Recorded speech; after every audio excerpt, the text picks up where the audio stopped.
মধ্যপ্রাচ্যে যুদ্ধ শুধু স্থলভাগেই নয়, গভীর সংকটে ফেলেছে বৈশ্বিক নৌ বাণিজ্যকেও। হরমুজ প্রণালী বন্ধ হয়ে যাওয়ায় প্রায় ১,৬০০ জাহাজ সহ কার্যত অবরুদ্ধ অবস্থায় রয়েছেন ২০,০০০ নাবিক। এই অনিশ্চয়তার মধ্যে সবচেয়ে বড় সংকটে রয়েছে বাংলাদেশি জাহাজ বাংলার জয়যাত্রা। ৩৭,০০০ টন সার নিয়ে দক্ষিণ আফ্রিকায় যাওয়ার কথা থাকলেও বারবার ব্যর্থ হয়েছে বের হওয়ার চেষ্টা। জাহাজটি ৩ মাস ধরে অপেক্ষা করছে মুক্ত জলপথের।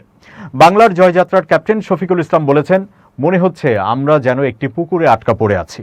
এখান থেকে বের হওয়ার একমাত্র পথ হরমুজ প্রণালী।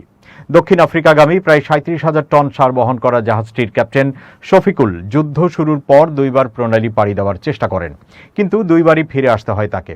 ৮ এপ্রিল যুদ্ধবিরতি ঘোষণার পর তিনি জানতে পারেন একটি জাহাজ ইসলামিক রেভলিউশনারি গার্ড কর্পসের অনুমতি পেয়েছে। এরপর আরও ৪টি জাহাজের সঙ্গে যাত্রা শুরু করেন তিনিও, কিন্তু অল্প সময়ের মধ্যেই ফিরে যেতে সতর্ক করা হয় তাদের।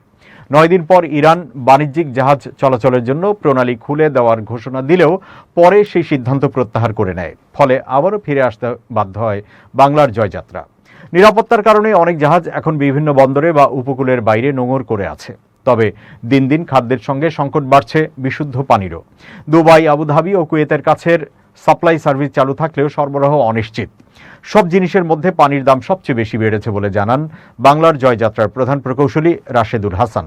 তিনি বলেছেন, ২ দিন আগে জাহাজের জন্য প্রায় ১৮০ টন পানি কিনেছি। আগে যেখানে দাম পড়ত $১,৫০০ থেকে $২,০০০, এখন পড়েছে $১১,০০০। সামুদ্রিক তথ্য বিশ্লেষণ প্রতিষ্ঠান কেপলারের তথ্য অনুযায়ী ২৮ ফেব্রুয়ারির পর থেকে কোনো না কোনোভাবে হরমুজ প্রণালী অতিক্রম করতে সক্ষম হয়েছে প্রায় ৭৫০টি জাহাজ। গবেষণা প্রতিষ্ঠান সিএনএনের বিশেষজ্ঞ ডক্টর জোনাথন স্রোডেনের মতে, চীন, ভারত ও পাকিস্তানের কিছু জাহাজ সরাসরি কূটনৈতিক যোগাযোগের মাধ্যমে অনুমতি পেয়েছে। অনেক ক্ষেত্রে প্রতিটি জাহাজের জন্য কয়েক মিলিয়ন ডলার পর্যন্ত ফি পরিশোধ করা হয়েছে বলেও ধারণা করা হচ্ছে।